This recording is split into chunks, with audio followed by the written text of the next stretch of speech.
tunakuhakikishia kama bunge linalomalizika sasa, wabunge wote ni wa CCM, na litakalokuja kutoka Pwani wabunge wote ni wa CCM, na ninaamini kwa nchi nzima itakuwa hivyo hivyo.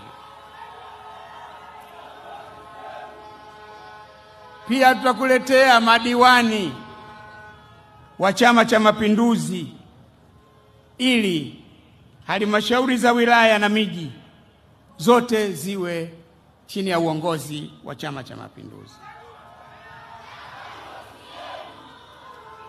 Hatuko tayari, Mheshimiwa Rais na mgombea wetu, kuchanganya pumba na mchele. Katu hatufanyi biashara hiyo.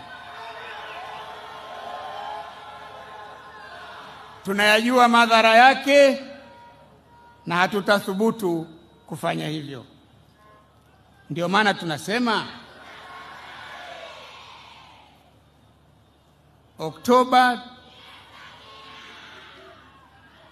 tunatiki mara 3 kwako,